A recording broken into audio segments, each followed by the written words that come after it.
Welcome to the new podcast, episode number 118. My name is Steven. I am joined as always by producer and co-host extraordinaire, my man. Hello, Kelly. Let's get to it.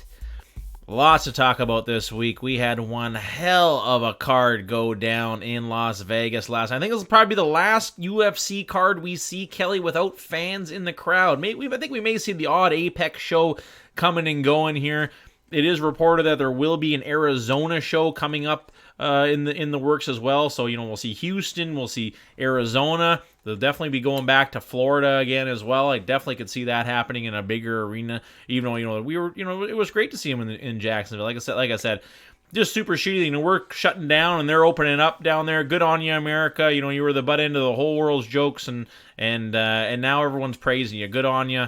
And now I'm jealous as hell. Get that thing in my arm so I can go to an event, pay for overpriced beer, and have to listen to some redneck yell about nonsense. That's what I'm hoping for. That's all I'm hoping for. One can only dream. Gonna talk PFL. Gonna break down Bare Knuckle Fighting Championship. Man, oh man, we're talking about that at the end of the show. What another great card they put on. We're gonna talk UFC. I'm not even gonna get into ONE FC, that fucking joke of an organization of ONE FC, for them to, send out a John Lineker juice to the gills.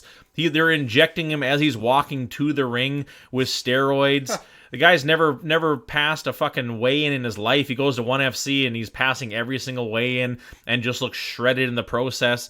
It's because, all these organizations, I want to kind of get into it right now, Kelly, because I'm just upset about it, because you can just tell what had happened. You can see it with all these media outlets, Kelly. They've been handed money from ONE FC to say, make us look good. Give us the narrative that we are awesome, that we are doing stuff good. And you saw it all. It was like this sweeping rollout of advertising with all these MMA media outlets, and they're all announcing our partnership with ONE FC. Why? Who the fuck wants to partner with ONE FC right now? Why? They're putting on these subpar shows, and I'm saying that's a compliment. Subpar is a compliment for ONE FC right now. And we're not hearing any more bad talk about any of the behind-the-scenes shit. Surprise, surprise. Because they did what ONE FC does, and they threw a whack load of money at a bunch of people to say, don't say any more bad things about us. Here's the check. If the check bounces, have at it. Because if there's checks in the future, it just may. And the worst part about it, it's super shitty because they have an event going down May 15th, Kelly, and it is a local guy right from lower mainland of BC, Arjan Bowler, gonna be taking on Brandon Vera for the heavyweight title. But for some reason, some of the fights on their card are pre-recorded? How in the fuck can you have an MMA event with pre-recorded fights? That just goes against everything in sports. That goes against everything in betting sports. And it just goes to show everyone saying, no, everything is good. That is a fucking joke move. That is a fucking buster move by their president as an absolute shit show that they're trying to run over there. Pre-recorded fights, Kelly? I'm fired up. I don't know how you do it. That's why I'm so fired up about it. You're basically spitting in the face of all the MMA fighters, of MMA and everything that's built up, saying, we don't even need to do it live. We're just going to do it pre-recorded. And, we've been so honest to you up until this point, you can guarantee the outcome and and what happens in that match won't be adjusted or manipulated in any way. Wink. You know what I mean? So you're having a thing where it's two people fighting and it could be altered. Yeah. It could totally be altered. Easily. Very easily. Who knows if they aren't even actors already to begin with? It is this pro wrestling? Even pro wrestling isn't pre-recorded anymore. Step your fucking game up. This is a fucking joke in a fucking half. And I want to be the one guy out there saying ONE FC is a piece of shit organization. They'd be fine if they just kept their mouth shut. but they're a piece of shit organization, and no one else wants to say it because they paid everyone off. And there's not enough money for you guys to pay me to lie about your fucking shit show of a fucking shithole organization. So that's why I'm not going to talk about ONE FC anymore. That's a lot of fucks. A lot of fucks. And a lot I'm upset. I'm upset. You're going to have a pre-recorded show. Very upsetting. It's very upsetting for the regulations and the authenticity of the sport itself. You know what I mean? You're just basically saying we could have rigged this fight. Yeah. You'd be an idiot not to think we could have rigged it. But that being aside, you know what I mean? We're going to talk some video games. Got into some new video games this week, and I am excited to talk about them as well. We're going to talk reviewing the reviews, and we'll get to some news as well. How about you, Kelly? What'd you get up to, man, this week? I don't know. I've just been enjoying the sunshine, even though the weatherman said it's supposed to be raining every single day this week. A lot of times, right in the middle of the day, it's been sunny. So I've been just going for runs, about 25 minutes to 30 minutes per run. Nice. I want to push it a little bit further, start getting adding more and more time. Don't think I'll run a marathon or anything, but I like running distance just by myself. It's nice running through the forest, listening to your own that's music. the best, man. Yeah. Running through a forest is the best. I love the forest, number one, and having a good jog through the forest. Yeah. Whew, just nothing beats it. Clears your head. It's meditative. So yeah, good point. Yeah, I like doing that. So yeah, just pushing myself there. I can't lift yet. Still, obviously, I'm still working on my arm. It's getting a lot better though. I don't have a brace or anything on it anymore, so. Oh, that's cool. Yeah, so it's getting better slowly. Yeah, it's about it. Played a few video games, mostly just Apex Legends. It has 2 more days until the new season, but yeah, that's about it. It's a funny thing. You say about running in the woods and that type of shit. There's a whole thing about secret society of people who jog and run naked in the forest. And can't make this shit up, man.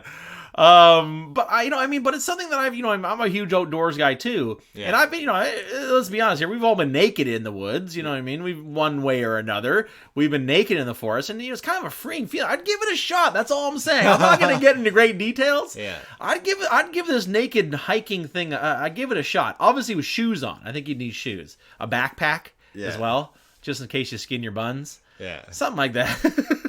No, you're not on the same page, Kelly? I'm going to have to turn down your offer. I'm just kidding. I'm not saying we'd have to do it together, but I'm just saying, would you be interested in doing it? Most people just do it by themselves. Yeah, I'm good. Yeah, I'm good with shorts, man. But just you get bugs up there, mosquitoes, and all types of things. You don't want that anywhere near your junk. You know what I mean? So I think you're better off just wearing shorts. Most of the people I see running or just wearing shorts. Ugh, I can't even talk. Most of the people I see running are just wearing shorts. So yeah. I think it makes. I don't know. It's fine. I don't know. I'm just throwing it out there. It's something I'd be interested in. I would give it a shot if the situation was right. I don't want to be doing it around people. No one wants to see that. Yeah. No one wants to see that. That way, when you're sweating your balls off, you won't go and see your clothes. Yeah, exactly. Well, no, that's the. Oh boy, we went down a good path there. I'm just saying, I give it a shot. That's all. All right, let's get to it here. Let's get to some MMA news. One big thing this week, it's been a dude who, the show favorite Khamzat Chimaev calling out Nick Diaz. Nick Diaz being in the crowd the last UFC event, just basically saying, I'll fight him. Nick Diaz's management team turning down the offer for obvious reasons. Number one, they don't need any more CTE. And number two, that would only damage his brand. Nick Diaz wants an easy fight. He doesn't want Khamzat Chimaev. It doesn't matter if Khamzat's coming off of COVID. This guy was going to be pumped full of the best medicine on the fucking planet. UFC has put a lot of chips in Khamzat's fucking bank account, and they want him to turn out to be a new star, just without popping Russian. He's ranked too low the risk reward. Ah, well, big time. Yeah, big time. You know what I mean? I think it would honestly, I think it would help Nick Diaz. I think a lot of more people would tune into it rather than a Legends fight with Nick Diaz, depending on the name. Mm-hmm. You know what I mean? They're going to put him against Donald Cerrone. You know what I mean? I think that'd be a huge mismatch. But who are they going to put him against? But Khamzat coming out, calling out everybody. Khamzat saying he's taking the 170-pound belt. Saying he's taking the 185-pound belt. And even going as far as saying he is going to beat Jan Blachowicz and take the 205-pound belt. So I think it's safe to say from a guy who just a few short months ago, Kelly, was saying he is retiring, now saying he is going to be the first triple belt champ. You know who I think would be good for Nick Diaz? Robbie Lawler. Yeah. Oh, man. The rematch. Good call, Kelly. Yeah, I would love to see that. Like going down at like their there you career, go. So, that is the best. Call up Dana. Dana, hit us up. Absolutely. You know, Robbie's been away for a little while. Yeah. I think that fight makes amazing sense. Oh, man, you blew my mind with that. Exactly. The rematch, too. Yeah. That's what the coolest part about it as well. You know, it was kind of really Robbie Lawler's real first legit loss was against, you know, and it kind of hurt his chances. Just imagine going back 10, 15 years, you know what I mean, when they did fight, I think it was like 2004, 2005, when they did fight, what would have happened if Robbie Lawler didn't get knocked out? What would his career look like now? He ended up in a roundabout way becoming the champ and becoming a very tough champ as well. Mm-hmm. A very well-respected dude. He's had some bad luck as of recently, but I think, man, that's a great call. I love that matchup. Robbie Lawler versus Nick Diaz. That sells it right there, and it adds legitimacy too. That's I think that's the best part about it. It actually is a legitimate fight. It's not a kind of a joke fight like Ken Shamrock versus Hoist Gracie or something like that. There's a story behind it, and they're both. Yep. I think they're both competitive still. I know like Robbie Lawler is, but I don't know about Nick Diaz. He's looking pretty rigid and stiff, like in all his videos. So. I don't know how he's gonna do. Yeah, he just looks. I don't know if he's maybe had some plastic surgery or something. Maybe a little bit of work done. I don't know. He does look a little different. I know what you're saying. He does look a little different. I think the plastic surgery is probably just people fixing his face after every fight. But yeah. Well, you know, I mean, without like the emergency plastic surgery, like the actual cosmetic plastic surgery. Yeah. Maybe just aging well. I take it back, Nick. Only time will tell, though. You know what I mean? We obviously, who does Khamzat face in his return? And where does he go from there? Is it going to be 170 or 185? I think 205 maybe down the road I could see him competing at, because he is quite a large dude. And obviously 170 will be eventually out of it. So maybe he focuses on 170 while he can. Only time will tell, and I can't wait to see what happens this summer. Huge signing for Bare Knuckle Fighting Championship this week as well. Signing Rachel Ostovich. That's a good call for them. That's a good call for them. And also Pearl Gonzalez as well. Two, you know what I mean, very attractive female fighters. And that's, you know what I mean, they're going to be, you know what I mean, Rachel Ostovich brings over fans, brings over views, and brings over likes. Yeah. It really does. As much as Paige Van Zant did.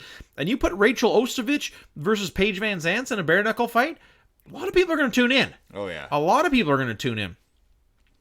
It's going to be a lot of dudes ogling them, but that's what the, you know what I mean, they're very attractive. They are very attractive, and it's a very smart move by Bare Knuckle Fighting Championship. Pearl Gonzalez is very, very good looking as well, and a very tough woman as well, too. You know, didn't really get her shot, you know what I mean, didn't really get a fair crack in the UFC. Yeah. And Bare Knuckle Fighting, they're talking about a pension plan as well, Kelly. That's crazy. They are getting fighters over there just because no one else can pay these people the same amount of money that UFC is paying them or Bellator is paying them, and it's for a short period of time. I think it's high risk, high reward, but if you're going in there and only fighting 2 times and making more money than you would have maybe 2, 3, 4, 5 years even that you would have made in the UFC, you know what I mean? Maybe you take that. Maybe you take that sprint over the long haul mentality just because you could come out unscathed. And even if you do get knocked out, hey, that's 15 minutes right there, 20 minutes, you know, not even, you know what I mean? We're in the UFC, you could take 15 minutes of absolute brutal punishment, you know what I mean? And that's a ton of CTE, as opposed to maybe, you know what I mean? I'd love to see that science. There's the CTE of, you know what I mean, 50 punches to 1 big punch. What's worse? You know, what's the worst CTE? And oftentimes we talk about their skills as well, but let's be honest, that's not why they were signed by Bare Knuckle Boxing. And you look at the record just to see that that's not why they were signed. Yep. So but they're gonna sell tickets, so that's good. Absolutely, and that goes to their social media following. You know what I mean? Ugly people don't get people on social media. It's just the nature of the beast. You know what I mean? It's the survival of the fittest, and attractive people get likes. You know what I mean? That's the bottom line. It's just simple as that. You know what I mean? So we're just making it a simple observation. Yeah. Can they fight? For sure they can fight. Absolutely they can fight, but they just didn't, you know what I mean? Especially with Rachel Ostovich, she was an easy cut by the UFC because she's exactly that. She was good, but she just wasn't that great. She didn't have, you know what I mean? She has a very even record. Same with, Pearl Gonzalez has a lot of ups and a lot of downs, and, Paige Van Zant as well. Lots of losses. And obviously it makes sense. It makes sense for them to fall here. I'm glad they're getting paid, and it's this summer. I think it's going to be the summer of bare knuckle fighting, man. Mark my words. I'm subscribing to that app. Yeah. Sure. Like it's so cheap, man. And they Super put on cheap. such good shows. Really good shows. You can already see the other shows that they put on. Like it's free. Like they already exactly. It's all free. It's weird. It's all free. It's crazy how quickly they just put it up there as well. Like you only need to subscribe if you want to watch it live. But man, it's so cheap that it's like, why not? Exactly. Yeah, it really is. It's like less than a cup of coffee for the whole month. That's all he's like. They're always like, it's like 5 cups a day. If you buy 5 cups of coffee a day, you can afford this car. It's like, but I don't buy 5 cups a day at Starbucks. Yeah, it's like cheaper than most of the people that fight on the card. Cheaper than OnlyFans.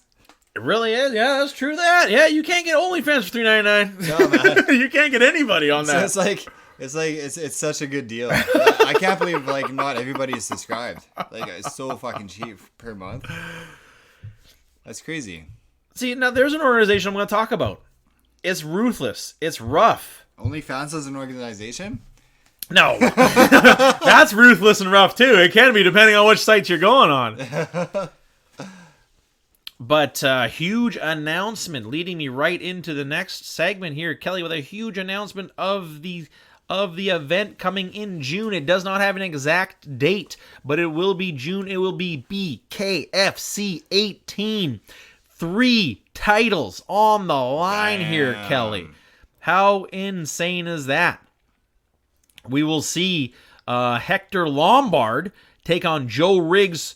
That's right, Joe Diesel Riggs. Hector versus Riggs. I know, this is... Oh, shit. Strikeforce Someone's called... getting knocked out. Strikeforce called and they said, hey, what the hell's going on over there? And it'll be for the vacant middleweight title. We will also see Luis Palomino, probably the best fighter in bare knuckle fighting championship right now, a true BKFC fighter, taking on the guy across the pond in Tyler Goodjohn. So we got the Miami Heat versus the British Gypsy. I cannot wait for this one to go down. This is going to be a good fight here, Kelly. And Luis Palomino will be defending his super welterweight belt. We'll also see Thiago Alves take on Ulysses Diaz, a tough bare-knuckle fighting veteran, for the vacant welterweight title as well. And that I missed one, Kelly. There is 4 championships going on the line. And it will be Joey Beltran defending against Sam Shoemaker. Oh, damn. Yeah, so that's another British dude we're going to see. That's why I love they're bringing the Brits. They know what they're doing over there. Bare knuckle fighting knows what they're doing. They're throwing a whack load of shit against the wall, and you know what? Some of it's sticking, and it's really working out well. And I'll break it down when we talk about the event later on. They just put on good shows. It's a bit of a circus, obviously. It has it, but it has quite the feel of a very legitimate organization.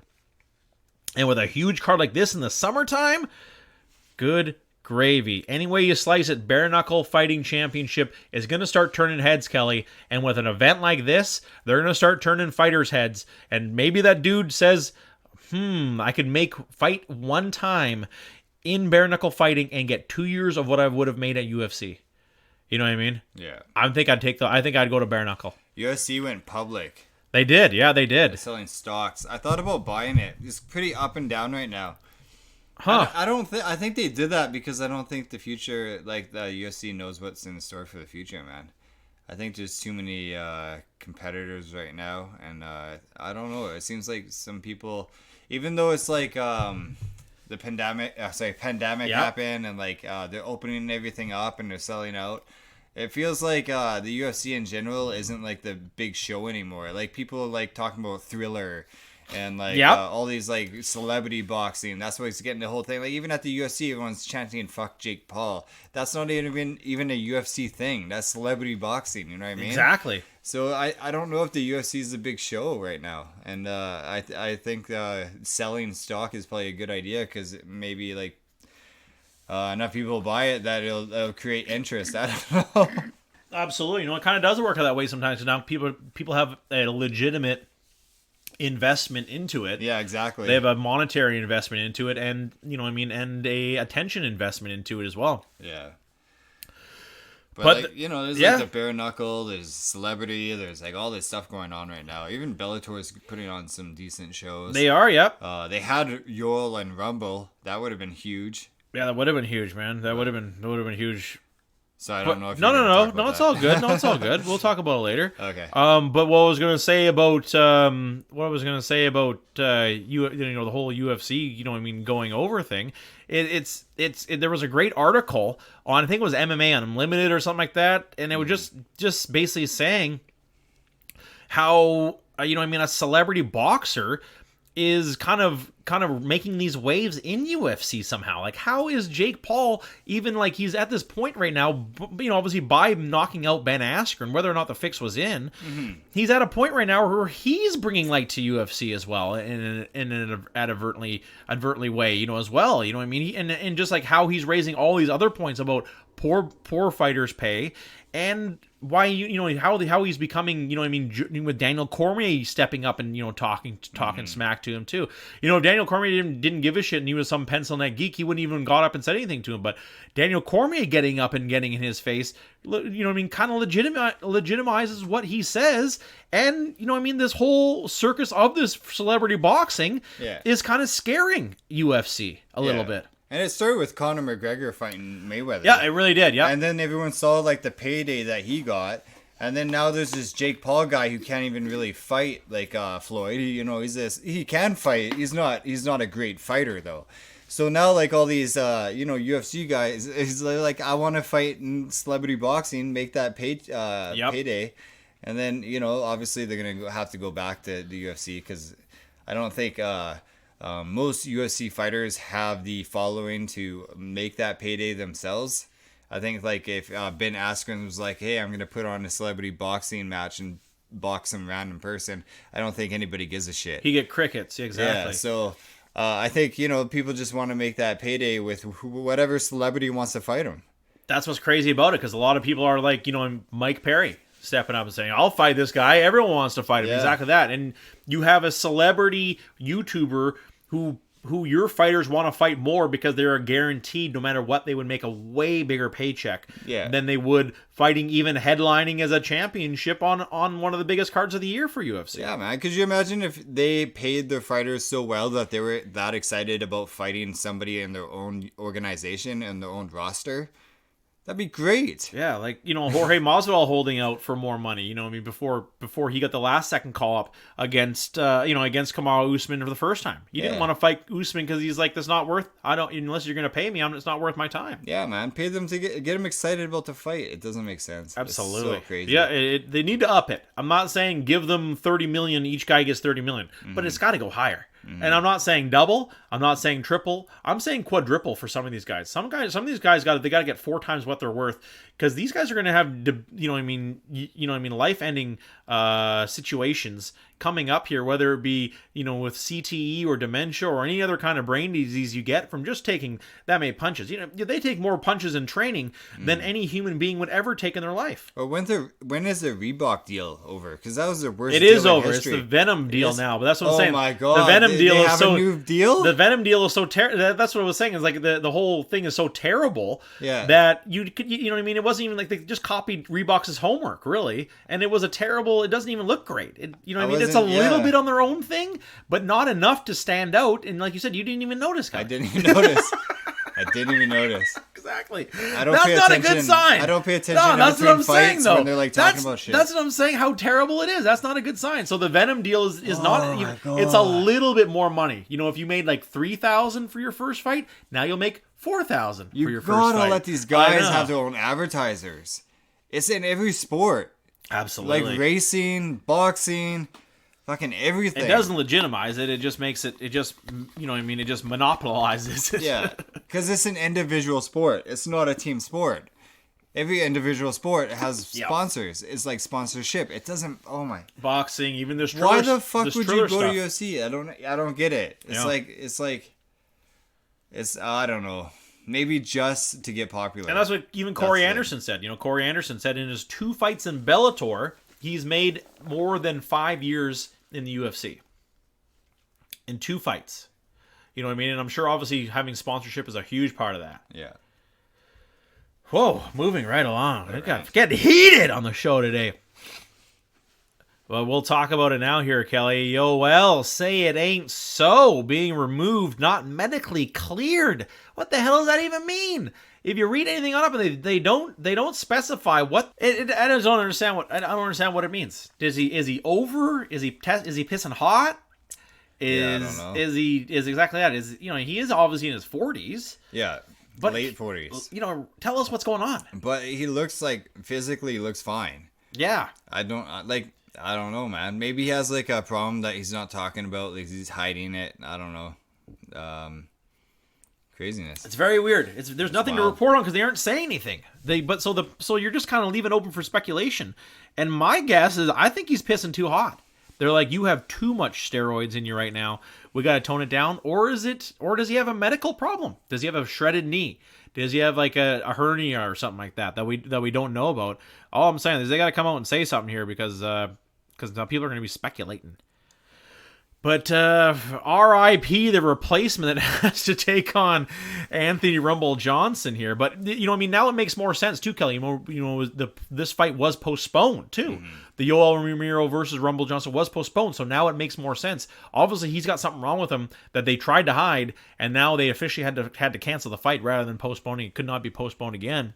Does he come back?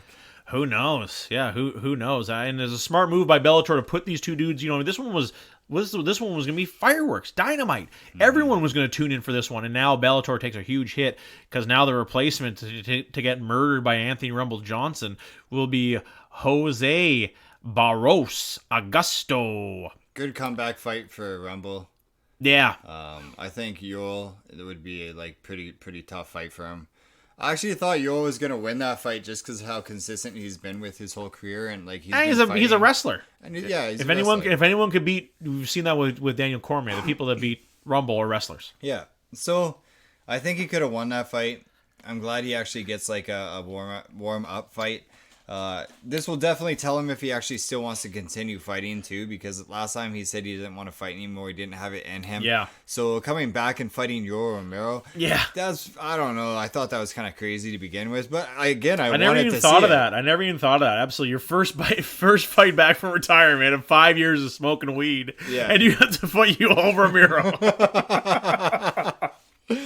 So yeah, I thought it was a bad matchup for him from the get-go, but I still wanted to see it. But yeah, I think it's good that he's gonna come back and actually, see if he actually wants to fight. And we'll find out. This guy's it's kind of a nobody. 7-2. He does have a win. He has got an arm triangle choke in Bellator in his first Bellator fight. Fighting out of Brazil, obviously, out of the Pitbull Brothers gym. But this is gonna be a tall test. This guy, he's 6'3", 205. I just don't know how you're gonna weigh up against. I want to see how they stack up at the weigh-ins, really, because I can guarantee, I'd be interested to see how much more jacked Rumble looks compared to basically nobody, dude. And he hasn't fought anybody to name at all, really. He actually has a no contest because the cage door couldn't close properly. Cage door malfunction. So yeah, no contest. Very interesting. So is that 205? 205, yeah. Should have fought Ryan Bader, but whatever. Maybe that's coming up. Maybe that'd be that. Everyone wants to see that one. That's for damn sure. I know Bader just fought, but he'll fight soon. He'll fight soon enough. And lastly, for the news, the huge news of Diego Sanchez not only pulling out of his fight against Donald Cerrone, but being released from the UFC. A little too late in my opinion, but we finally see it officially happen. 16-year UFC veteran Diego Nightmare Sanchez being released from the UFC. Going to have to find another new organization to fight for. My best bet is obviously going to bare knuckle fighting. Obviously, there's all the shit leaking this week from his management team, Josh Fabia, whoever the hell this guy is. If you've seen the video, check it out. It is funny and cringeworthy. It's like the pre-fighters interview. All the announcers, they're in a room with the fighters. They go in, they ask them a bunch of questions, just so they have material to talk about while they're commentating on them.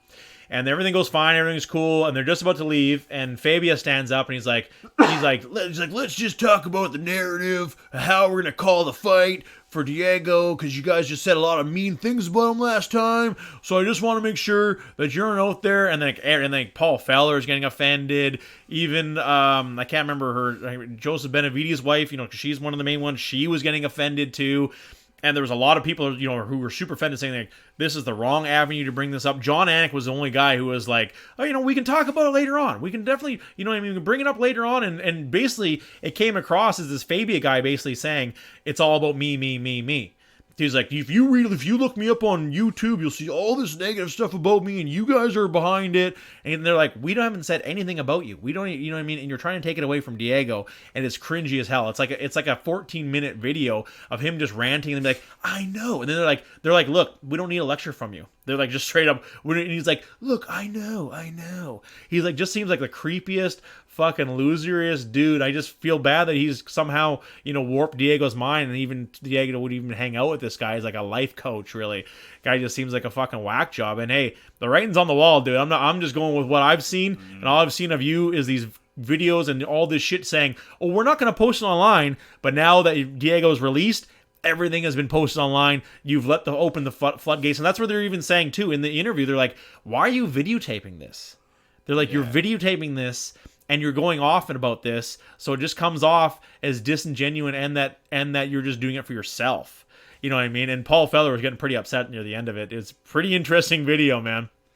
Sounds like he's just taking advantage of Diego now that Diego has super bad CTE. That's exactly what he's doing. Diego needs help, man. He definitely needs it. He's a perfect example of a dude who's taken. I'd like to see the punch count of how many punches this dude has taken, how many decisions he's been in, how many total wars he's been in. It adds up. But like I said, it's just sad to see him go. From the UFC 1, for fuck's sakes. UFC 1, this guy was, the Ultimate Fighter 1, not UFC 1, the Ultimate Fighter 1. He's 39 years old too, and just been fighting for that long. 16 years, not only in an MMA, but 16 years in the UFC. In 11 years, he won't be able to talk. Man, I think it may be a little quicker than that, because really his career kind of, he went up to 170 for a while, and, he just that didn't really work out for him as well. And then going to 155 and getting a chance to be the champ of that, and just getting absolutely murdered by BJ Penn. And, just up and down. But when was his first US, because, he was a TK, he was like, king of the cage champion was what he was. And so his first fight was 2005. Yeah, 2005 Ultimate Fighter against Kenny Florian, 2005. And then he fought again later that year against Brian Gassaway. He actually has a win over Nick Diaz too, huh? totally forgot about that fight. That's going to be a lot of punches. John Alessio, tough dude. He's got a lot of, Carl Parisian he beat by decision. And then Joe Riggs with that crazy-ass knee. Then going to lose to Josh Koscheck.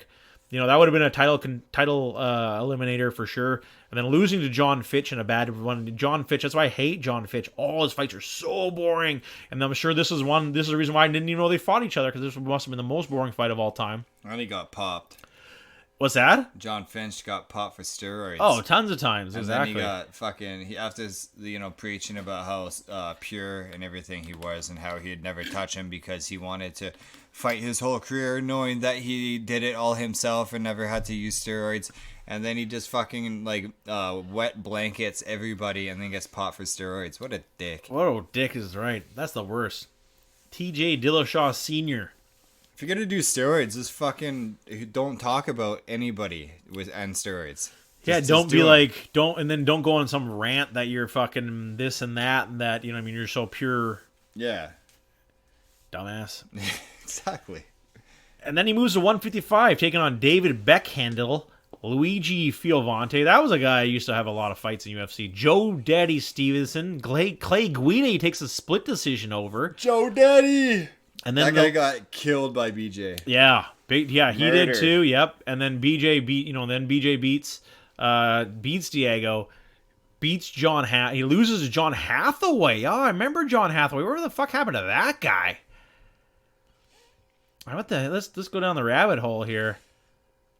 Wow, that was he lost to Dong Hung Kim back in 2014 and just never fought again. I remember that. That was a spinning elbow. Really knocked him loopy. That's probably it then. Could have been, yeah. That happens to a lot of fighters. They get, one bad concussion and it affects them the whole life. And absolutely. Like, do I really want more? You know what I mean? Like if for sure. Your left ear's ringing all the time, or you're a little bit light sensitive, or whatever the effects of the CTE is. It's like a lot of times it's like you get knocked out once. It's like that's it for me. Oh, big time.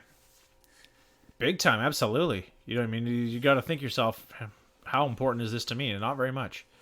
Then Paul Thiago he beats, goes back up to 170, beats Martin Kapman by decision. These are all decisions, Kelly. These are all decisions. Like that's 3 rounds, 5 rounds. Yeah, a lot of them. No, there's only 3 rounds, but a lot of them are 3-round full decisions of getting nothing but punches. Win over Takanori Gomi, a split decision over Takanori Gomi. Then the 2 he loses to Gilbert Melendez by decision, loses to Miles Jury by decision, beats Ross Pearson by another split decision. Ricardo Lamas he loses to. Jim Miller he beats. Joe Lozon he gets TKO'd by. Marcin Held another decision. Ally Quinty gets knocked out by, and then moving up and getting knocked out by Matt Brown as well, all the way back, and that's 2017. And then kind of get some easy ones. Craig White he beats. TKO's Mickey Gall. He gets a bad decision loss. That was a beatdown against Michael Chiesa. That was a beatdown. And then the illegal knee. Remember the Michel Piero loss, and then their win basically he won by. And then Jake Matthews. That was another one where he really took a beating in that one too. And then ultimately getting his release. So, one hell of an up and down in the, basically up and down since, really basically since losing to BJ Penn 10 years ago. Speaking of Matt Brown, him and Carlos Condit were like 2 of my favorite fighters of all time. Yeah. Those guys were like blood and guts fighters. Big time. Natural Born Killer and Matt, his unofficial nickname, Motherfucking Brown. You know what I mean? Great nickname. And the Immortal. You know what I mean? So you got the Immortal versus the Natural Born Killer. A fight to go on forever. Those guys, though, man, like, if they were fighting, you knew it was going to be a fight. Yeah, absolutely. You know what I mean? Like, you kind of knew if Matt Brown took a hard enough kidney shot that he was going to go down. But you knew it was going to be a good fight. And then, like Carlos Condit, man, the guy was so talented, so good. Yeah, it was just great fighting. It wasn't like those point fighters that you see a lot nowadays. Lousy point fighters. I don't even blame him, though. You get paid $10,000 to fight. How much brain damage do you want? You just go out there and point fight. That's what they get paid for. Some do, absolutely. John Fitch will tell you that. And the fight against Carlos Condit was a really, really good fight. Matt Brown did, he took some beating in that one, and Condit came out the winner. But Matt Brown didn't go out. You know what I mean? They when the hell did they fight? Oh, just in January. They fought just in January. Good matchup, as Kelly would describe. What are we working out, man? Just running this week? What did you get up for working out? Yeah, just running. Smart. I drink some coffee. It's like creamy. Do you get the creamer? Do you just use creamer, or do you get like this fancy creamers? No, it's like iced coffee. Oh, iced coffee. Okay, so like, it is just it's just like you're drinking straight creamer. Yeah. No. There's no creamer. It's like milk and stuff. I don't. Yeah. You know what I mean? I don't use cream. I like that fake ass creamer. I like that shit. Hazelnut is my favorite. Yeah. Yeah, so I've been running pretty much every other day, even though it says, it's supposed to rain like every day this week, every day next week. I don't know, but it's been sunny like every afternoon. We had it good because it just rained at night. Yeah, and it's been pretty warm too. It has been great weather. So I've just been running every other day, about 25 minutes, half an hour to 25 minutes. I'm gonna try to add maybe like another 15 minutes on top of that, probably like next week. I just want to keep getting like longer and longer runs so I can run for an hour without my legs being blown out. Because right now I'm just trying to push myself as hard as possible with the 2 laps. That way, like, I know if I can do it 2 laps without being too winded, I can add like another lap onto it, right? Yeah. So like if everyone's taking me 15 minutes, and then maybe I can start cutting time off of it too, but who knows? But yeah, I've been having fun doing that, just running through the forest and. Nice. Do you take the dogs with you, or just go by yourself? No, I just go by myself because I took my younger dog before. My older dog, he won't be able to do it anymore. Yeah. I have taken him for walks around there, and they can handle that, like super slow walks. But running is a different story. Yeah. I took my younger dog before, and like after 1 lap, he was just like, I'm done. Like, we just ran for 15 minutes. He's a French bulldog, right? Yeah, I think the thing is they got such short little legs, right? Yeah, so after 1 lap, he liked it, but he was just like done. So then he wouldn't move, so they kind of like wrecked the actual run for me. So you're babysitting him the whole other time? Yeah, so I just pretty much like brought him home, and he was like laying on the tiles in the kitchen to cool down. But he likes just like walks around there because he'll run back and forth as we do walks anyways. So he gets good exercise with walks, but yeah, I can't take him running with me. Maybe if I had like a boxer or a bigger dog, but yeah, I just don't. So yeah, nice. I don't know. It's been nice. It's been sunny. I see more and more people are running. Pretty much nobody wearing a mask, but I don't really blame them. It's outdoor. Yeah, I tried running with a mask, and it was just like, I don't know, man. It was like I could do it, but it was just felt like I kept sucking the mask in my mouth, and it was just like super weird and restrictive. So I was like, you know what? I'm outside. It's sunny. There's more than enough room to social distance. So yeah, I haven't been wearing a mask while running. I saw someone riding a bike wearing a mask. I'm like, really? Weird. You know what I mean? Yeah, I think you can distance this enough that you don't. I don't know. It depends. Some people are just more really, like courteous towards other people, and that's totally cool. I'm not gonna. Oh yeah, I wouldn't be upset with them. Like if I walk past them, I just thought, you know what I mean? Exactly. I wouldn't wear a mask in an open outdoor area that wasn't crowded. You know what I mean? Exactly. And I hear you. I'm the same way. So I'm just. If I was going to like a park or something that was crowded, or there's only pinch points, then I think I would. Like a busy sidewalk, I think I would too. You know what I mean? If it's a busy sidewalk, you know what I'm saying? Like like downtown Vancouver or Commercial Drive or some shit like that, Robson Street, Granville Street, I'd probably want to wear one because you're really close to people. Yeah. Yeah, so that's basically all I've been doing. Still, just rehabbing the arm. Just getting better every day. Honestly, like I feel like I could probably like go back into like doing something, but I just don't want to right now. It's like too much of a risk. Oh, absolutely. So that's how good my arm is feeling though. Nice. Like I feel like I could start lifting lightweight again. I'm just not going to. No, good call, man. Take your time. Take your time with it. Yeah. So like right now I can do like about 5 pounds at the most, which is fine. Nice. Well, I can do. Like, I feel like I could do more than that. Yeah. But that's what I'm doing. Of course. Yeah, exactly. Yeah. No, it's still good to get up from where you were to even 5 pounds. It's a pretty big jump. Yeah, man. Just like gripping anything, like sucked. Insert joke here. I was frustrated for weeks. Couldn't do it, lefty. Back by popular demand, reviewing the reviews. A place we just don't give enough attention to, and it's got to be at the bottom of the list when it comes to the chicken sandwich. You know I'm talking KFC, Kentucky Fried Chicken. We're going to stick in the South when it comes to it, because there's no more picky eaters when it comes to fried chicken than the people from the South. My hat goes off to you. I love the South. You don't like the big crunch combo?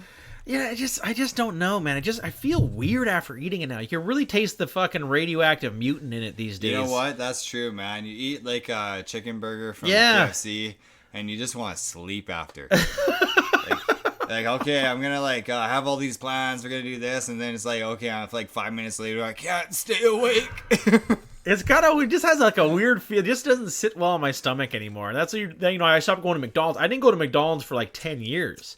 Holy shit. Because it just didn't sit well in my stomach. But now since McDonald's actually puts food in their burgers and shit, now they obviously jack the price up too, which is fine. But I actually enjoy McDonald's now again. But I'm at the same point with KFC. It just doesn't sit well in my stomach. I just don't like it. But this one here, we're going down south. We're going to Houston, Texas. I gotta be honest with you, I haven't eaten KFC in like fucking long time. I can't even remember the last time. I think it was maybe, I think at least once or twice last year. You know what I mean? But still. I'm not really into like chicken in general. Really? Right now. Yeah, huh. I don't know why. I had a bad fucking chicken burger from Popeyes. I was super sick off of it, and I haven't been back since. I don't know if I will go back. Pretty disappointing.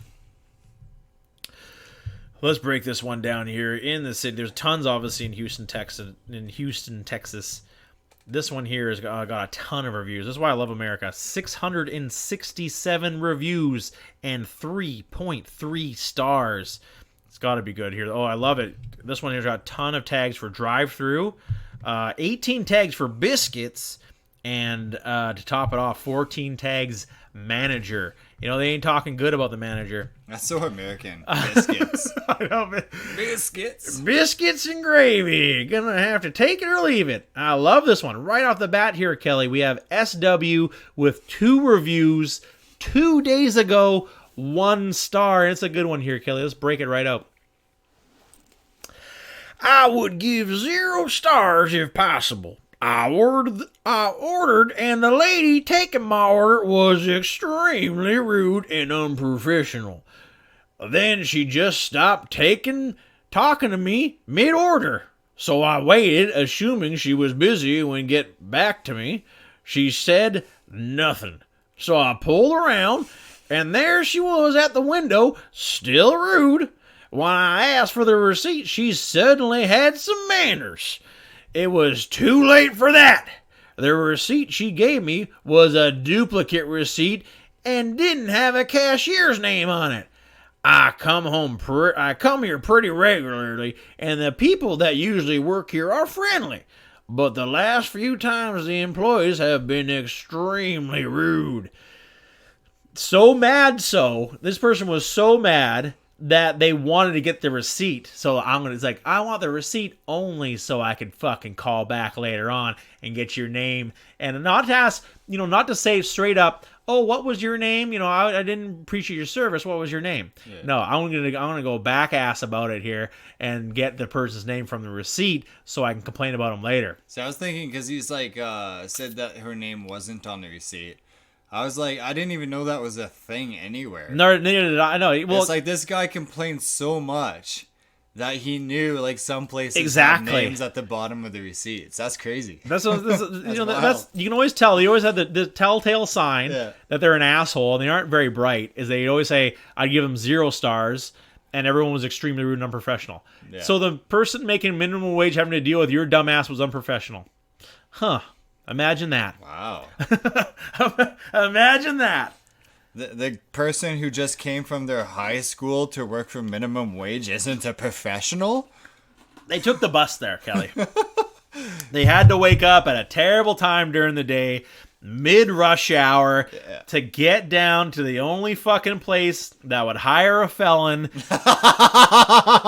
This is all they got going for them. And now they had to take the bus. They had to witness somebody ODing on the bus and multiple fights at the bus station just to get down so you could be fucking displeased with their service. And then you were so desperate for them to give you the proper receipt. They didn't even give you your proper receipt. Then you were assuming like, oh, they were nice when I asked for the receipt because they knew what I was doing. No one knew what you were doing, you fucking psycho son of a bitch. You just were looking for a way to bitch and talk about your neighbor, about the bad time when you went to KFC between doing rails of meth. You piece of fucking scum. Moving right along here, Kelly. Maybe they're just having like a bad day too.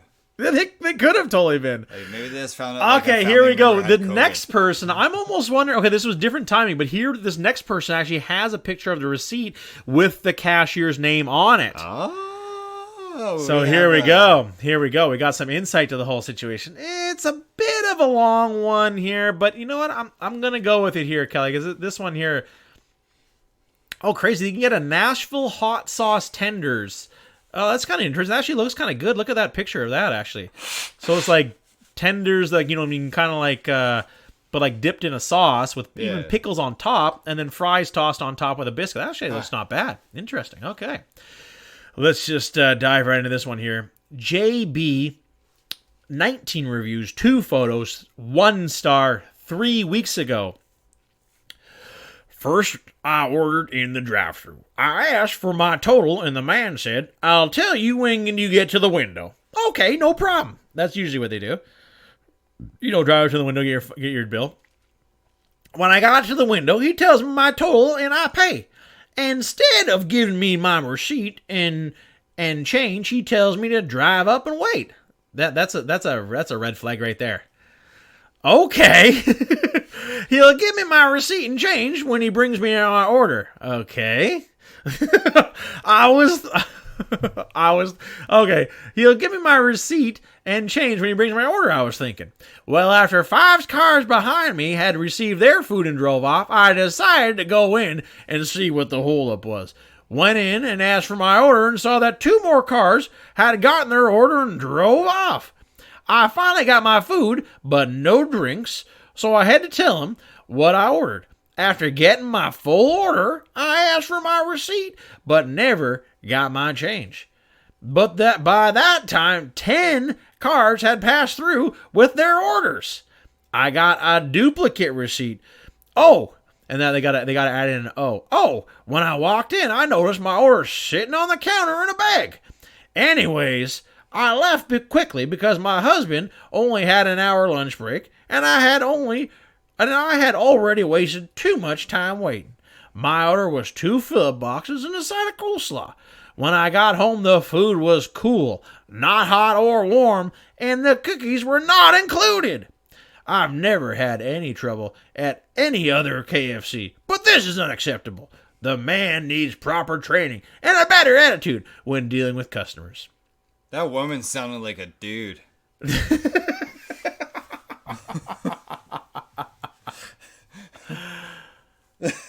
How do you know it wasn't a man? It could have been a same-sex relationship. Kelly, come on. Get woke. Get woke. My bad. Get woke. That is true. I see where they're coming, but I would not have just driven ahead without getting my change. You don't give a person cash and expect to get cash in the next window. Mm-hmm. That's just not going to happen. That doesn't make sense. That doesn't make sense at all. They hand you your change and you get your receipt at the next window with your food. Yeah. So then why would you go pull aside too? It doesn't make any sense at all. This one here, I don't know if it's them or if it's you, and I'm assuming it's going to be you. Good work. Another person said they had to wait 45 minutes. No stars. If you waited 45 minutes for food, that's on you. Yeah, exactly. I would have left like maybe 15 minutes in. At least 30. 30 minutes? That's ridiculous. That's crazy. That's wild. That's way too long. You could have went to the keg and got your steak by then. You'd be eating your entree by then. That's way too long. It's ridiculous. Let's go with a few more here. This one's good. Here we go here, Kelly. EL 14 reviews, 2 stars, 4 days ago. Another new one. All these ones, but this place has turned into a shithole. This KFC always has something going on, but since always has something going on. Okay. But since I was in the area, I figured I'd stop. Ordered a #1 in barbecue wings. The thigh wasn't cooked all the way through, and the barbecue were terrible. Even after I asked for them to be cooked fresh. That's when they knew. They're like, "Oh, you want them cooked fresh? Yeah, fresh spit." Shit, man. Brought the food back, not for the money, but just to get them to remake the order. Just had to wait 35 minutes for the wings to still be bad. I had to bring the food back again. And when I asked for my money, the cashier tossed a $5 bill out the window and shooed me away. Man, you should never get chicken medium rare. Ah! Like, what the fuck? Threw the $5 bill out the window and shooed me away? That's a little dramatic. That is a little dramatic. If I wasn't scared to go to jail in Texas, things would have went a lot differently. I'll never return, okay? And he went, okay. If I wasn't afraid to go to jail. He probably, like, put his hand out, and she probably just tossed the money in his hand. And then, like, he's just like, yeah, being dramatic. Like, there's no way. 2 meals? Yeah. 2 meals? Come on. That's not going to happen. I only ate 98%. Exactly. You come up with 2 meals saying they both were bad. I don't know. Once again, I don't think it's on them. I think it's on you. And then to say that they threw the money out, that would lead me to believe you're a kraken. She's just going to toss the money out like a paper airplane out the window, Kelly. And this guy just scurries out to go get it. They lock the door behind him. We got him out, finally. Sounds finally. That's my picture of what went down. There we go, Kelly. We'll round it out here. A good one, a bit of a long one here, but it is the new podcast newbie review. TR, 1 review, 1 star, 2 months ago. I have been a customer at KFC for over 4 decades. 40 years they've been eating at KFC. Never have I had any issue. Never? I don't think you've been to KFC then. 40 years. And you've never had one problem. I think you may be fibbing on the timeline. I had never had any issues. Maybe order wrong or something of that type. For the most parts, customer service was awesome. That sounds like an issue, buddy. You started off by lying. I know, exactly. You're just losing your credibility right there. I've been to KFC tons of times in 20 years, and I've had terrible service countless times. After hours of running around looking to find something to eat for myself and grandkids to do the weather storm. Okay, this is getting rough to read. To do the weather storm, which left many without power and water. Okay, I get it now. During the winter weather, they were driving around because there was no power, and I got it now. I got it. I finally find something we all agree on that's comfortable for everyone. KFC on Highway 6 and 529. The manager was taking the orders, and I gave her my order. She immediately starts to seem really aggressive, as though she didn't want my business. She was very unprofessional, rude, loud, and prejudiced. Wow. We hit all the marks here. Rude and unprofessional. And here's another mark that I find is consistent with the psychos. They leave something out between them ordering and the craziness happening. Yeah, you know what I mean? It's like all of a sudden absolutely. he's like super rude and aggressive. It's like no. I wasn't super rude to them at all, or being, you know what I mean, being pushy to a person, you know, trying to belittle a person taking my order, which happens 90% of the time to these people. That's why if you go in, you know what I mean, I gotta I'll cut into this afterwards. I'll tell you the story afterwards. Okay. Here we go. And it's always like, oh, then they were rude, unprofessional, and loud. You know When I what just give him my order. I was just shitting in the desk. I handed them a turd instead of $1. I had someone in the car that was talking to. She assumed I was talking to her because of her behavior and refused to take my order. Wouldn't give me her supervisor, nor did she give me cooperative info. Be mindful of who you buy from. Wow. Takes the cake. Grade A psycho. Yeah, grade A, yeah. You can't say I was giving my order and the person was prejudiced. Yeah. Just like rude. And didn't want to deal with me. aggressive. And if they didn't want to deal with you, sounds like you did something. Yeah. It sounds like you did something for them to just say, fuck you, get the fuck out of here. Yeah, this person's been working there for a while. Yeah, exactly. Obviously, they've been able to keep their job. So they what's don't going care. on? They don't care if you come or go. You know, it's like that guy who's been doing those IKEA videos. Yeah. He doesn't give a. We don't give a fuck if you just take your business elsewhere. Tell your friends. Tell them not to come too. Yeah, I love those. It's pretty funny. I know it's super funny Because it's true. it's like they give a shit. Like the whole store's gonna close because you're not coming. Yeah. But I had a situation where I had the day off during the week, and I went with my wife. I went to Safeway to get Safeway sandwiches. I figured, what do we want to eat? I'm like, it's lunchtime. What are we gonna grab? And I'm like, I haven't had Safeway sandwiches forever. We go to Safeway, get Safeway sandwich. And with COVID and everything like that, they didn't have as much to choose from, but they still had the toppings. I think that's what separated the Safeway sandwiches from Subway sandwiches.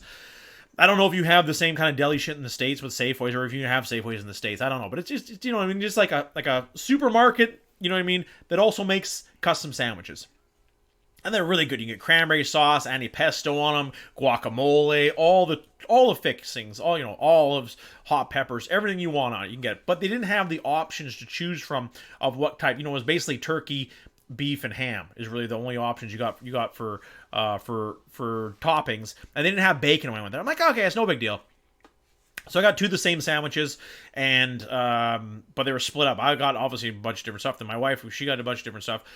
And the pros all going fine, and everything's fine. It did a great job. Everything just normal. Everything was normal. And she goes, "I'll charge you just for one because you were so nice to me." I'm like, I wasn't even out. I didn't even go out of my way to be nice. I was just being normal. And I could just imagine this person just deals with the fucking scum of the earth. And maybe they had a bad day. Somebody came in and was just super rude to them. But just because I talked to them like a person, said please and fucking thank you, and they gave me a deal. I couldn't believe it. I thought, I feel so sorry for you that that you don't get this in your life from your customers that come in and deal with you. Like I said, I didn't go over the top. I didn't go out of my way to be nice to this person. I just was being civil, like we all should be to people who have to take order, and people out there in the world, whether it be gas station attendants, people working at the keg, or just straight up people working at fast food. No one wants to work, especially at fast food. Give them a break. It's a young kid who doesn't give a shit. Move on.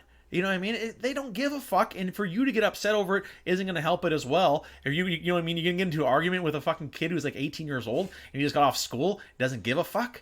He's lighting fires in the parking lot, and you think he's going to give a shit if you want to argue with him? That's exactly what he wants. He wants to get fired from that job. He hates working there. His parents made him do it to pay off the damages when he threw a bunch of rocks at the neighbor's house. That's the reason why he's there. And I just felt so sorry for this person because, like I said, You know what I mean? The amount of beating and the verbal braiding and the talking down to that some of these people experience on a daily basis is fucking disgusting. Give yourself a look in the mirror. And that's the thing. These are the people who are braiding these people. And I'm in a good place with myself mentally and physically. I don't feel, you know what I mean? I'm not in that situation where these people who come in who are lower, maybe they are on some kind of assistance. Maybe they do have a medical problem. But I find these people, they go out and they take it out on these people that don't need it. You know what I mean? And these people are a perfect example. People in the hospitality business, and it's just, you know what I mean? Give your head a shake out there. If you're one of those people, if you don't think you're one of those people, I think you are. Whew, running along here. Let's take a little break here, Kelly. We'll be right back after these brief messages. Is your phone internet working too slow? Are you afraid of COVID? Get the vaccine today. You'll be safe with the included GPS tracker, so everybody will know where you are. You'll never get lost. Also, your phone will be upgraded to 5G. That's right, 5G. Fastest phone internet ever. Get your inoculation vaccine today. My dick is a 5G tower.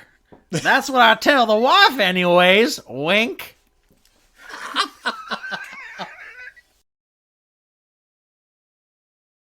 If you're out there getting your inoculation, your immunization, and your palpitations, be sure to cool off with a tall glass of water. Nothing goes better with a vaccine than some high-quality H2O. Come on down to Jack Off's Emporium, where everything is either half off, 75% off, or if we take you out back, you get 100% Jack Off.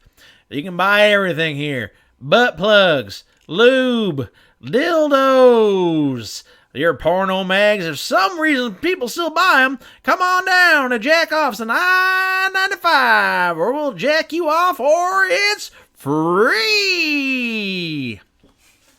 Remember, at Jack Off's, if you can't jack off, we can. That'll cost you extra. For $29.99. We'll give you a good old-fashioned rusty trombone. Thursday's a rusty trombone. Come on down for May. May is apple batter's bumpkin. You have to come in to ask and find out. Come see Jillian at the desk. She's gross.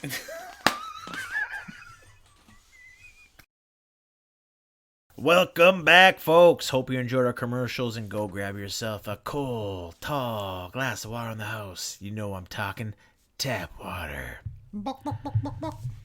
Chicken water. Chicken water.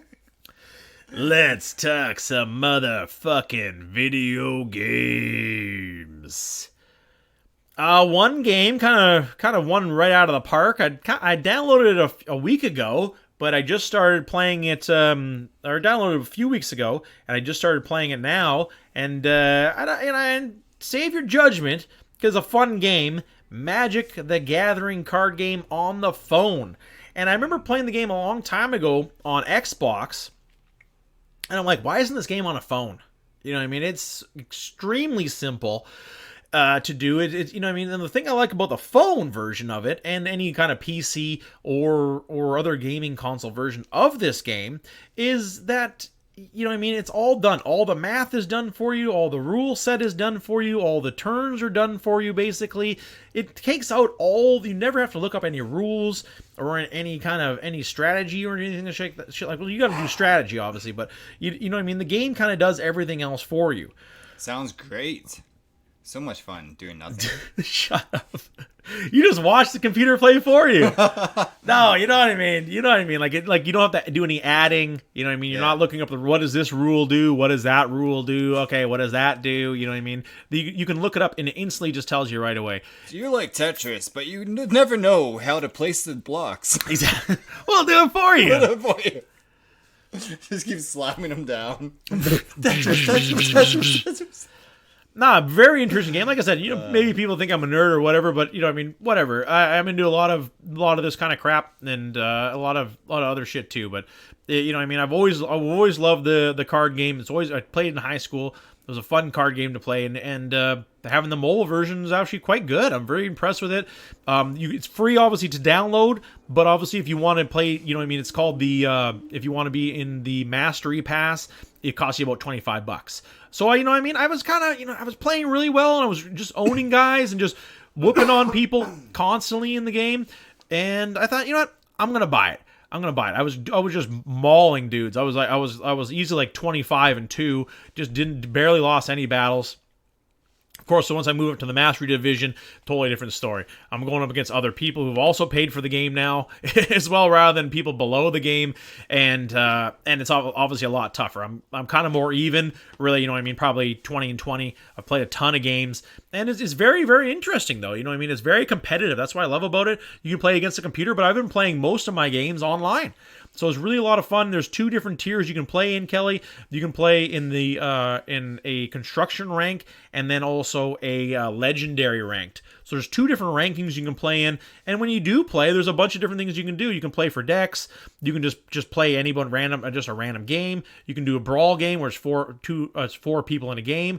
And then you play standard rank, historic rank, and then you can even go up against a bot to test out your deck too. What I really like about the Mastery and what I think it's really paid off is like it's a ton of cards. To buy this amount of cards in real life, it'd be hundreds of dollars. I got it all saved on my phone. And with the Mastery, they give you new decks. Every time you level up, you get a new deck, and it's to be different types of deck that goes to well together. And it's just really, really fun. I'm just really, really enjoying it. Even though if I lose a bunch, I don't get heated or upset. It's some of the games are really close. I've had a few really close games, and when it gets really down to the real decision making of down to the wire and shit like that, fun game. And it's still going strong, and I can see why with this new mobile version I actually really enjoy it. But the game I chose to play this week was Division 2. Really got into it. I don't know if I talked about last week how it was kind of, I think I did talk about how last week, how I was trying to play, and I was stuck. I couldn't find the person I needed to talk to next. And the game actually glitched out on me. And so I started a new game. Just said, fuck it, I'm just going to start a new game. I was right in the beginning anyways, no big deal. So I started a new game and make it. And because I had saved, I left the game right as I was at my first, basically to get my very first mission, it kind of lagged out, and where I needed to go, the door just wouldn't open. The door wasn't opening for me going into a cutscene. Oh. So now I played through it all again, got into it, got through the cutscene. What was annoying is because with Ubisoft, you get like these special loot boxes and shit like that. Yeah. And since it was my first time playing it, they gave me a bunch of loot boxes. I'd used all that gear on my character, the first one, and now it's all gone. So I had to get rid of that character because all the gear, obviously, and everything like that. So now I have no loot boxes, no Ubisoft coins, or whatever the fuck they use for dumbass currency, for paying to win type bullshit. And that aside, the game is amazing, absolutely amazing. Played a good chunk of it this morning, and during the week as well. Really, really into it now. I'm level 5 right now, which is super low, obviously, but it is just really, really good. I like the first division, but I think it was just a bit too repetitive for me. This one is totally different. There's so much different shit to do in it. I'll talk about it more in the coming weeks. It's going to be a long game, obviously.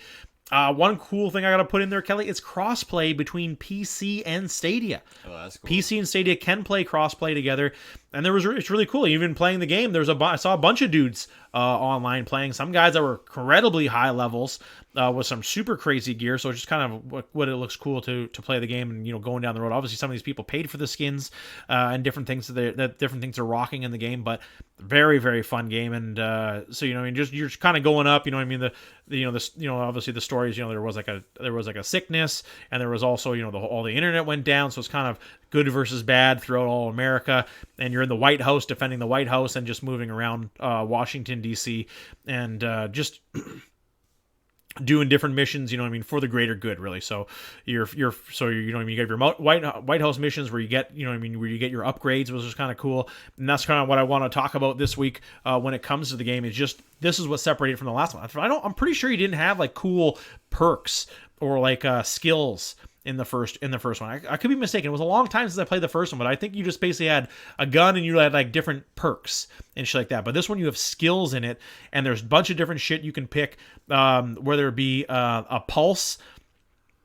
It's it's kind of like a pulse thing like on your wrist. So it's like a pulse wrist thing where you can use it for different things like a scanning or like just testing how many people are around you or jamming up the bad guys' scanners and making them all weirded out.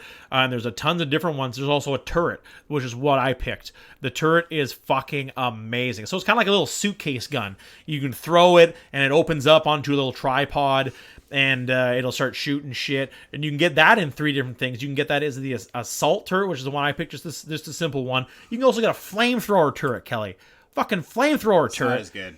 That's what I thought. That's why I didn't go with it, because it looks like it's much more short range. Yeah. It looks super cool. But then the sniper turret. Have you tried the sniper turret? Yeah, it's okay. It's not as good as well. I like the one you got. Just the standard one. Yeah, that's why I went with 2. Yeah, the sniper one seems pretty cool, but it would seem like it would be a bit slow. And I think it's a manual too. You got to manually select the target. I think it's just because you use it a lot less. Like there's a lot less situations that you'd use that in. Exactly. That's why I went the assault too, because I figured you could use it all the time. And if you have like a sniper rifle, you don't really need that thing at all. Yeah. Good call. Then you got the Seeker Mines. I was really on the fence about getting a Seeker Mine because they look fucking cool. They are cool. Super cool. So you got the Explosive Seeker Mine, the Airburst one, which is really, and then the Cluster one. You'll get to choose another. Yeah, there's other ones too. The Mender Seeker. Yeah, no, I just mean like in the future you choose more abilities. Yeah, exactly. So, like you'll be able to like grab these as well. Because I'm really on the fence about that one. Seems super fucking cool. The Seeker ones are fucking wicked. They work so well, especially with that turret. Like you can. Oh yeah, I bet. That's why I was thinking it would be a great combo. But I went with the shield. I went with the ballistic shield, and I went with because there's different shields you can get. So you can get the bulwark shield, which is like crazy coverage, but you can only use your pistol. Mm-hmm. The creator shield is the one I went with. It doesn't have as much. Coverage, but you can at least use a machine gun with it. Which that's my specialty has been machine guns. So that's what I've been going with. And the deflector one was very interesting, but once again, you can only use the pistol with the deflector one. The deflector one, you can just bounce bullets back at people, so I thought that'd be pretty cool. The Chem Launcher. Chem Launcher seems pretty cool. Obviously, it's kind of self-explanatory, just the way the different shit you shoot at people, but it was more like you can do like chems for offensive and defensive. So you're going to do the riot foam one, like actually kind of interesting. But then you have like a fire one or like a reinforcer one that heals you. The drone, I thought the drone would probably be a good mix with the turret. I thought the drone, having the striker drone and the turret, that'd be a lot of firepower.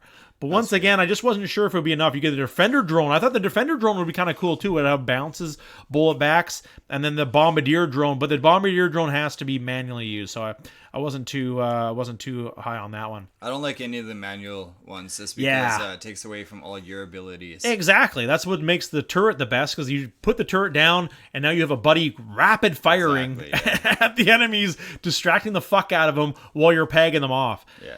The hives are kind of interesting. The hives are kind of interesting more for support, though. Different things like boosting up people's healing abilities, reviving a people, and then kind of hurting people's with it as well. So I thought that was really cool. And then there's different ones with the Warlord expansion. I maybe get the Warlords expansion just because of how cool the game is. And you get so with the Warlords expansion, I didn't even realize you get sticky bombs, you get a trap, you get a decoy. Very interesting, but. Great. A trap and a decoy are the same things, no? Oh boy, they definitely are, Kelly.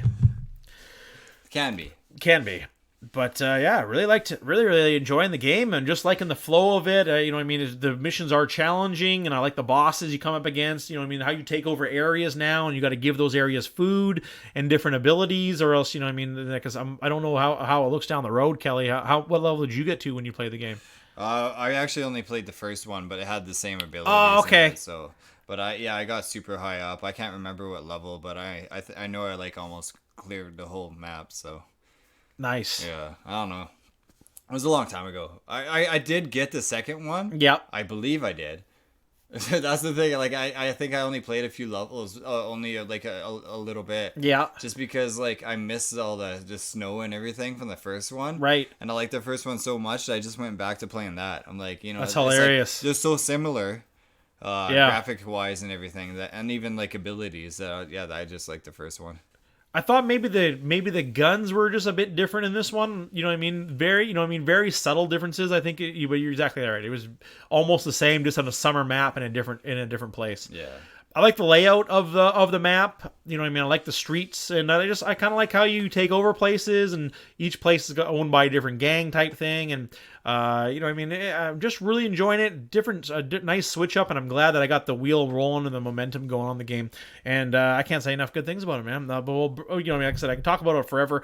Break down more of the game in the coming weeks here with my progress and everything like that. And I honestly, I can't wait to get back home and keep playing. It's like one of those games where you feel it's like especially at the beginning, it's like, you know what I mean, one more mission. Now I'm doing this mission. I just came across another really cool mission I want to do, and you know, shit like that.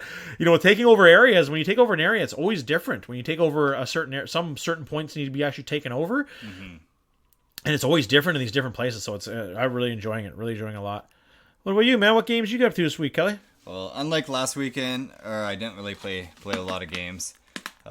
Mostly just Apex Legends. Nice. I have played a little bit of the other games as well, the mobile games, but not really enough to talk about. I just haven't had like a lot of time. Just busy with work mostly. Yeah. And any spare time I do have, I'm usually jogging now. So, but yeah, I played some games of Apex Legends. It's gonna be 2 more days until the new season.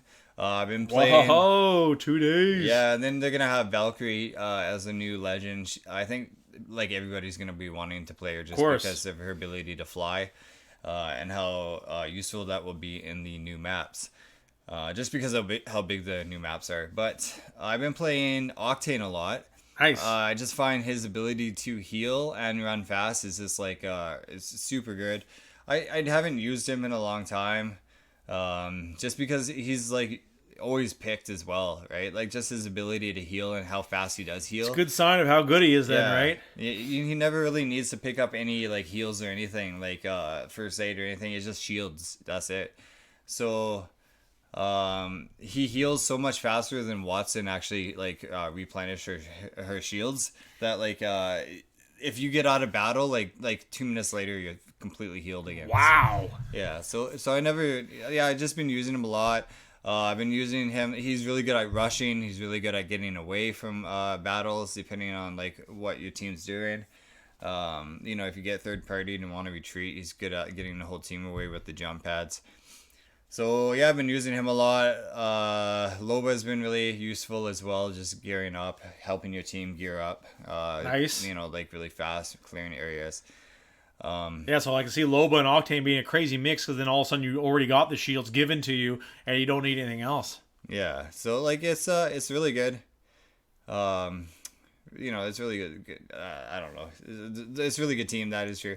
So I haven't really been doing too much. I haven't really even been playing ranked because I know they're gonna reset it soon, and I haven't been playing a lot of ranked in general this season just because. Well, I guess I have, but like in the beginning of the season, but then they like reset it halfway through. Just because I didn't expect to get very far in ranked anyways, because I've been playing a lot of those side games that they have. Oh, okay. So I haven't really been doing too much of that. So I've just been playing like regular most of the time where like teammates will leave and whatnot. But I do find it's easier than ranked. They kind of like give you easier opponents, I guess. So that does help.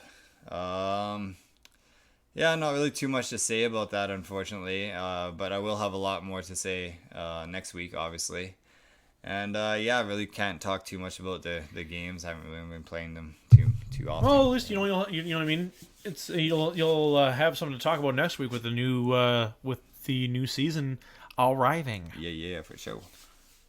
That's what you know. It's like with Apex, it's kind of interesting with Magic too. Switching up your deck all the time. The one thing I do wish is you could know what deck you're going up against. But I can understand then everyone would just want to switch all the time to to be a never-ending switch around jerk off fest of okay, my deck against your deck, because now that I'm on a higher rank right now, it's tough to see what deck I'm going to go up against, and it would be beneficial if I could pick a different one, but I understand why they don't do it, but I've been switching in the decks. I started off with one, went through a rank, had to pick a different one, went through that rank, had to pick a different one, and now I'm at this rank where I'm kind of having a hard time with what deck I have. I think I may just switch up again and see where it goes. Super fun. Well then, let's get right into it. Let's talk some MMA. Starting with PFL 2 2021 regular season. It wasn't bad. I watched the highlights. It wasn't, like I said, I'll give it to them, actually. It wasn't terrible. They actually had a lot of UFC dudes in this one here. And we see Cesar Ferreira. Man, what a fajita, what a knockout he got. He is looking ripped as shit. First round KO over Nick Rowanrick in 37 seconds. He looks shredded. I can guarantee he is on the juice. Antonio Carlos Jr. getting a nice anaconda choke over filthy Tom Lawler. Coming off Tom Lawler taking a break from wrestling because there is no pro wrestling right now. And going back to PFL, but he gets a quick loss against, tough to go up when you're a wrestler, a Division I wrestler going up against a jiu-jitsu guy like Antonio Carlos Jr. It's one of those things. But all former UFC guys on this card, Kelly. Chris Camozzi loses to Emiliano Sordi, and Yao Zeffirino beats Gleison Tebow by decision. And we see the last year's champ, Ray Cooper III, changing the ways of the losing champs on PFL this year, getting a huge arm triangle choke over Jason Ponette. Let's see who this Jason Ponette guy is even. He's fighting out of France. He's 20-13. He was on a 3-fight winning streak, but it doesn't look like he's even fought in American soil. And no names to his resume that I can see. Well, he's got a win over Piotr Hallman. And that's about it. So kind of a relative nobody. And in the main event, Rory, the Red King McDonald, turning back the clock and getting a classic Rory McDonald win by rear naked choke in bullying fashion. The Rory McDonald that we saw 10 years ago is back, and he got a good feel-good win mentally over Curtis Millender. Curtis Millender's a tough dude. Don't let his record fool you of 18-7. He is one hell of a tough dude. Coming out of the LFA organization, getting his ticket into UFC. He was 3-0 in his first 3 fights in UFC. And then he started getting actual tough competition, and he lost both of those. And then moves over to Bellator, goes 1-1 in Bellator. And now this is his first fight in PFL, and he loses to a very tough challenger in Rory McDonald. And good win for Rory McDonald. Good to see the local Canadian guy from Kelowna get the win in PFL and hopefully win that $1 million, and get his head straight.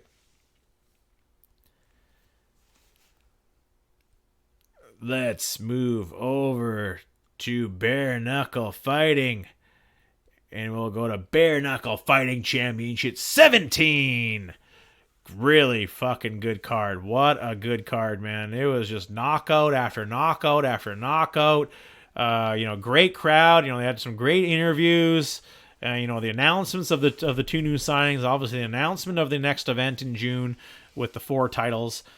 And, we had some really good fights. I think the Ronnie Rogers versus Dimitri Angelini, that was a really good one. But the one that really stood out for me was, where the hell was it here? Oh, yeah, this was the one. These 2 fights were crazy. Eza Tua Kadar versus Chris Saro. That was a crazy knockout, man. Those guys came in throwing fucking heat. They weren't even throwing leather, man. They were throwing fists, going back and forth. And eventually, Eza Tua just gets the knockout right on the chin with that crazy counter. What a knockout that one was. And Chris Saro, he was fighting so hard to get his legs underneath him, but his legs were not working. And we see Bobo Bannon take on the guy. This guy was on a tryout, Kelly. He was just a walk-on. They let anybody walk into this organization. And Zach Kalmus, it was like he tired himself on the way to the ring. Kind of had like a 2 combo special was really all this guy had. He had kind of 2 combos. But he was tough as nails. With a little bit of training, I think that Zach Kalmus could be actually a tough dude. But they put him they throw him right to the wolves against probably the most seasoned guy in the organization, in Bobo O'Bannon. And the doctor had to stop it in between rounds. This dude, that Kalmus though, how many times he got knocked out? He got knocked down, Kelly. Yeah. He took a knee, took a few breaths, stood right back up. Could you imagine fighting that dude in real life? Yeah. No, thank you. He's like, this is the best day of my life. He just beat the shit. He was absolutely beat to shit. Exactly. I know he kept on saying, this is the best day of my life. Good on ya. He took a beating. He didn't go down though. He rocked O'Bannon a few times, but he was definitely on the beating end of that end. Lorenzo Hunt with a very nice victory over Josh Dwyer, TKO by referee. So did you see this one, Kelly? He kept on getting his contacts knocked out. Yeah. He kept on getting his contacts knocked out, and they even stopped the fight to let him put his contact back in. That was kind of weird. That's the only one and then finally got his contact knocked out again, and the ref's like, nah, you know what I mean? You can't. He's like, nah, I gotta get my contact. And he's like, fight over. Yeah. Fight over. Oh, Mike Richmond versus Marcel Stamps as the co-main event. That was a beautiful fight too, eh, man? Yeah, man. That was really good. That was a really, really good one. Just landing, just everywhere that Marcel Stamps wanted to duck his head, go up, go low, go in the middle. Mike Richmond just knew where his head was going to be, you know what I mean? And just had the cheat sheets out on where his head was going to be, because everywhere he ducked his head, he cleanly cold cocked him right in the fucking jaw every time. He said it was a shoulder injury, but you know what I mean, he got the fucking shit kicked out of him in that one. As you saw in the Ronnie Rogers one, you know what I mean, that was just like, those guys were just swinging with hate. And then we go to the main event, a little bit controversial, you know what I mean, where they kind of tie it up and the referee was saying stop, but Frank Tate really landed a really good shot on Josh Burns. But, you know what I mean, it was a cumulative. Frank Tate had, you know what I mean, as a last second replacement, had a really good game plan and was just keeping Josh Burns at bay. Fights for, Mark Coleman. He comes out of Mark Coleman's gym, Josh Burns does. And he gets TKO'd, you know what I mean? Just got, too many punches to the head. In this division, in this organization, you cannot take too many punches to the head. It's simple math, especially at heavyweight. And we see Frank Tate move up in the heavyweight tournament. I can't just wait to see where this heavyweight tournament goes.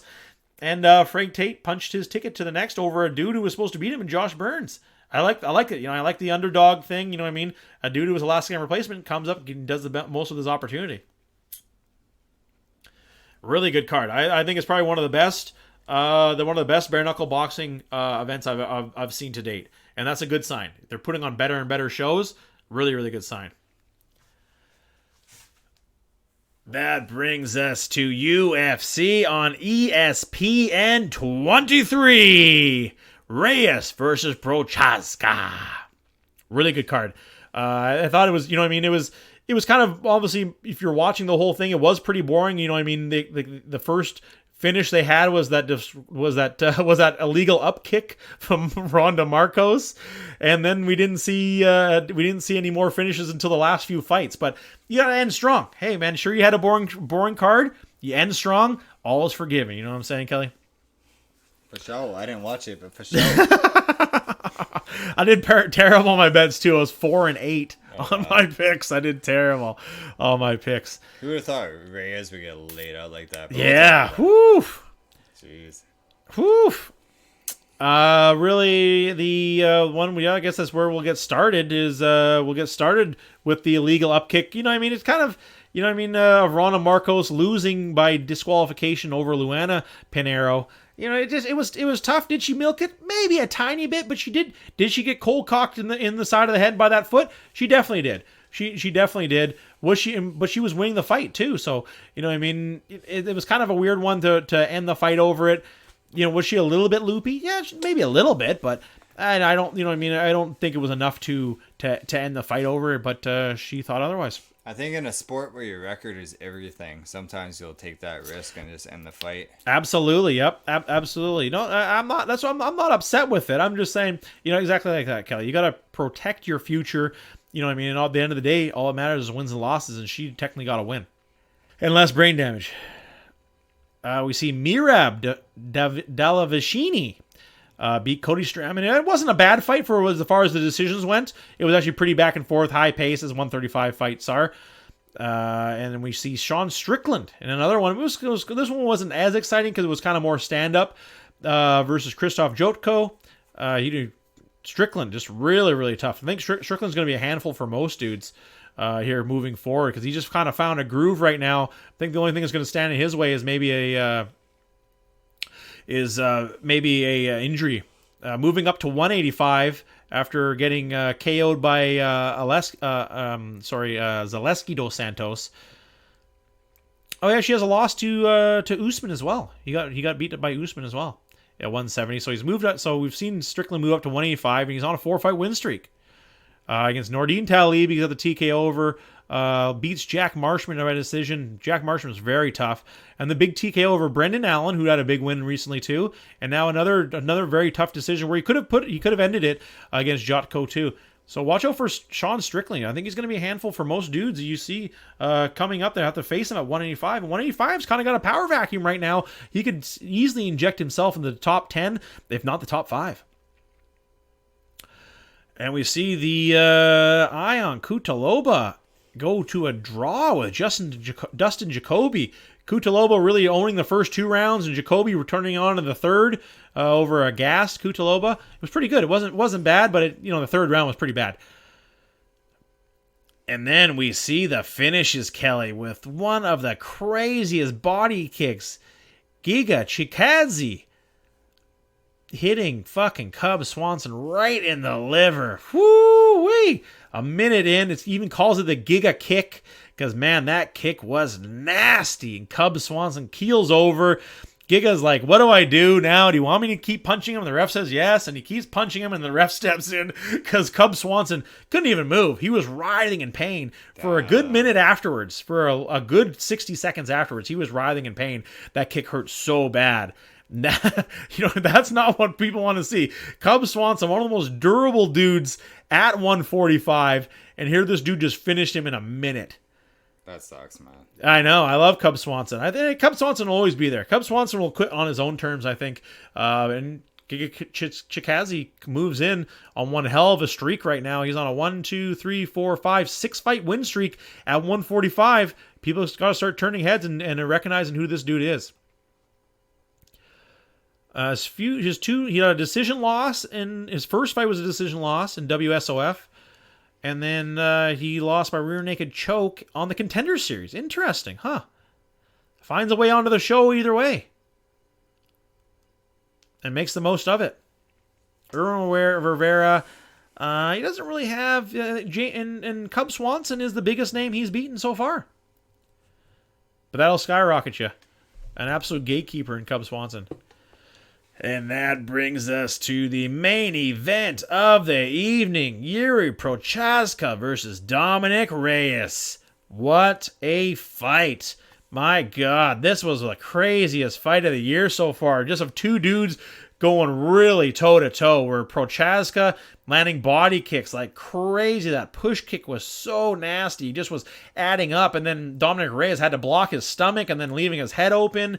It was just amazing, just the clinic that Prochaska, and Dominic Reyes is an amazing striker of his own, and he just was getting lit up. But that was the best part about it, Kelly, was Dominic Reyes was not going out like this, and he was just hammering back. He was keeping Yuri honest in this fight, and every time Yuri would throw 3 punches, Dominic Reyes would land a nasty left hook right on the button as well, and even one time really wobbling Yuri, really wobbling really well, where even Yuri had to go for the takedown, even though the takedown was unsuccessful and Dominic Reyes ended up on top. He eventually regained his composure and got back up to his feet. And my God, the elbows, everything up against the fence. Dominic Reyes' face was just beat to shit. And then to go for the elbow and then the spinning back elbow for another knockout. I feel so sorry for Dominic Reyes right now, man. 3 losses in a row now. But you know who you fought in those 3 fights? John Jones, Jan Blachowicz, and now the future title contender, the guy who's going to be fighting for the belt next, between whoever wins, between Jan Blachowicz or Glover Teixeira. and Yuri Prochaska. So he had to find the top, the top 3 guys or have been his last opponents. Yeah. And this is the nature of the beast. I've said this time and time again of these guys who stay at the top for this long, and he's got 3 losses on his career because of that. And now John Jones probably had the worst performance against him. He really did. Yeah, John Jones couldn't finish this guy. Yeah. He really couldn't finish him at all. And, Dominic Reyes looked like, some people argue that Dominic Reyes could have won that fight. Yeah. And you want to go up John Jones and say that Ngannou's going to get beat. You couldn't even finish Dominic Reyes. I think John Jones is going to get knocked the fuck out. That's why he's asking for $30 million. He's like, I got one last fight. Yeah. And that was we said that a few shows ago, when all this was going down. As soon as Ngannou won the belt, John Jones is like, pay me more money. Yeah. As soon as that's the first thing he said. I want more money. I'm not fighting this guy until you pay me. But what a win this was, man. That spinning back elbow and just be posterized too. I just feel so sorry for Dominic Reyes. He's got 3 losses, but those are not bad losses. You lost to the best dudes in the fucking world. Hold your head up high, my man, because you always have a home in the UFC as an elite striker and one of the toughest guys in the division. You just had the wrong end of the stick for the last 3 fights. I just feel so sorry for him. And Yuri Prochaska has got one. And he got his stats padded a little bit in Ryzen just because they don't have normal 205 dudes that are as big as this guy. And he's so young still. This guy's only 28 years old, Kelly. Dang. And that's what he said in the post-fight interview. I'm young and I'm still learning. That's what's fucking crazy about this dude. And he has the biggest victory of his career. You know what I mean? And his two UFC fights, Kelly, both finished in the second round, both by KO against amazing strikers like Volkan Ozdemir and Dominic Reyes. Is no doubt in my mind, this dude is 100% next in line for the title shot. With whoever wins it in the upcoming fight versus Blachowicz and Teixeira. Cannot wait to see. There was what a main event, man. What a main event is, especially to save the card and be one hell of an event. I really, really enjoyed this one. And even at Ryzen, he didn't fight, there was a few dudes. He fought Fabiano Maldonado, who, is a tough dude. Then later on in his career, he KO'd him. He KO'd CB Dollaway too, which that really doesn't, CB Dollaway a 205er? Not really. I think CB Dollaway is a 185er. He's got the TKO victory of King Mo. But he's had TKO victories. He's had 1, 2, 3, 4, 5, 6, 7, 8, 9, 10 fights, Kelly. All finishes. Crazy. That's a good stat to have. At 28 years old, I cannot wait to see where the future. And I called it, and when Yuri was first announced, I thought this guy's a tough dude. I hope he does good. And sure enough, he did do good. His hair though. A little odd. Very awesome. Was there something you were going to say about the fight, Kelly? Oh, no. He's awesome. Hair. I'll always recognize him. As long as he keeps the hairdo. Yeah, good. Real good card. Really enjoyed it. And next week we got some more MMA to talk about. More video games to get to. And we'll be reporting on it. You can believe that. Want to give a special shout out there to all of our fans, all the people on Spotify tuning in every week. Love you guys. Thank you everyone for picking up the show and joining us week to week, getting it done, getting the buns in the sun. Hit us up with your pictures if you're going to go naked hiking at Twitter, on our Twitter account, @AndNewPodcast, the Stephen and Kelly and New Podcast. Well then, let's wrap it up here, my man. For producer extraordinaire Kelly, my name is Steven, and you've been listening to the And New Podcast.